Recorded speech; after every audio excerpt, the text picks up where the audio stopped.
create a beautiful, simple calculator with the Flutter in Android Studio or in VS Codes. If you are new here, please subscribe to the channel. Now, let's get started. Welcome. Open your public specific.yaml file, this one here. Then under dependency here, add one dependency plugin, which is math expressions. I use 2.3.1 version of this plugin. Then click get to get the dependency.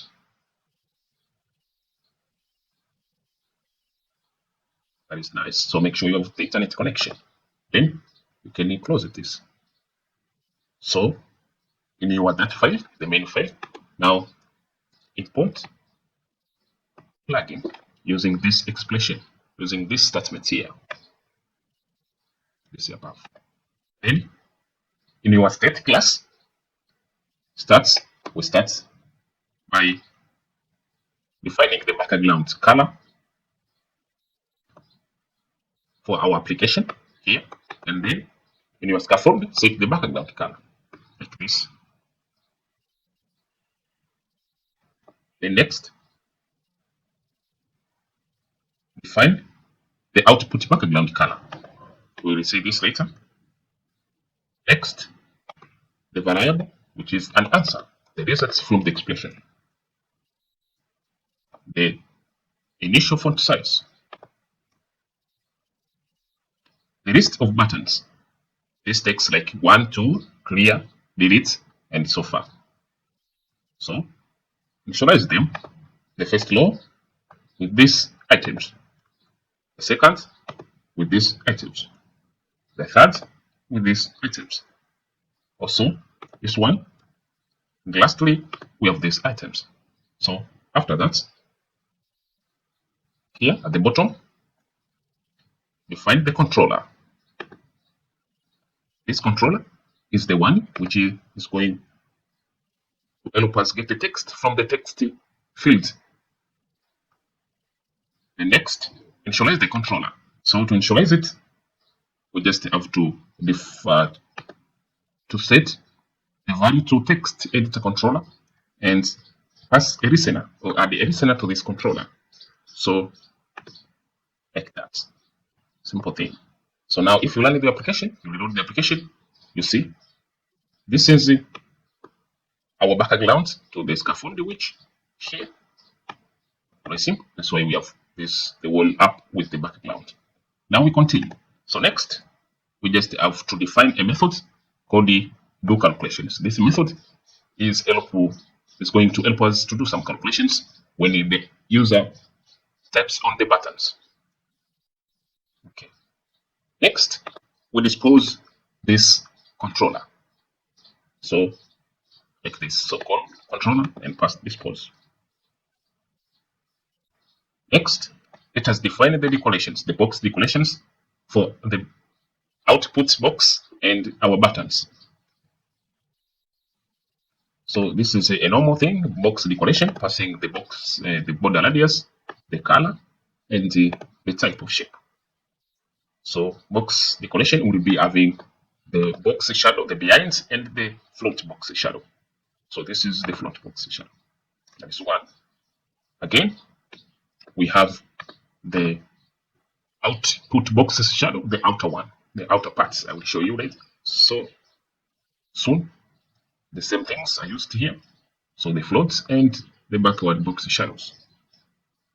So next, we are going now in our scaffold, which here, this build method, we are going now to build the UI for the calculator app. So first, we define the column and pass the max axis alignment, which is the space between the child widgets. So we specify the children widget, the list of children widgets, and then specify the flexible. Child, we use the flexible so that we can pass the flex how this widget takes this available spaces. And then I'm using a fractional sized box so that this fractionally takes the wall space, the available wall space. So pass the 8 and the width factor. Okay. So now define the child container. This child container is going to have some padding and then output screen. Okay. So the outer part, we use some decorations. We use the output box decoration outer. This value here, we define it very soon. So if you run the application now, you will see this. This is the output outer box decoration. Okay. Yes. So we want to add another container from the input for the output, the inner part. Okay.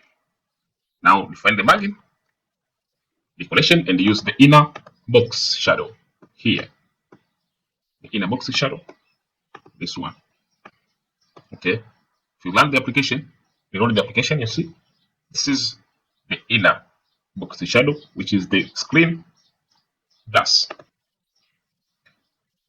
So defining the column, the child is the column, which is going to take two widgets. Now define the main axis alignment as to end.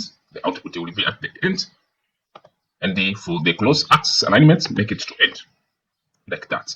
Now define the two children widgets. First, let us define the first container expression and the answer. So here, we define the margin and the padding. Then the chart, which is the text field. So this one is going to take the expression. So define the alignment to the light. And use our controller, we define the above, which is here. This one. So we use it there. Next. We don't want to show the keyboard, so we hide it using the keyboard type text input. Now. And then now we define the style, text style, at the font size. The font size for the initial states, we say the 50 here. Okay. Next, we define the font weight and the decoration. We don't want our text in that field to be decorated in any kinds. The font size must be normal. So also we can define the decoration and use the input decoration. So in here we don't want any border. When the field is anybody, we don't want any border. And for all kind of borders, we don't want it. The focus border also, we don't want that. We can now set the int. Okay, you see? So this is now how the app looks like now. So here, this is the initial int text. Okay, like that. Next, we set the direction. The second container is for the answer container. So here, we set some padding, some margin, and pass the answer. The answer is a variable defined at the top here with the initialized to empty text, like that. So some styles like that. That's all for the input text field here. That's all. So next, let us define the buttons, the input buttons, the keyboard. So first we define the flexible and use fraction size box so that it takes the whole space, the available whole space. Now we pass the container. So this container is going to kill our buttons. So here we are defining the padding because we loaded the application.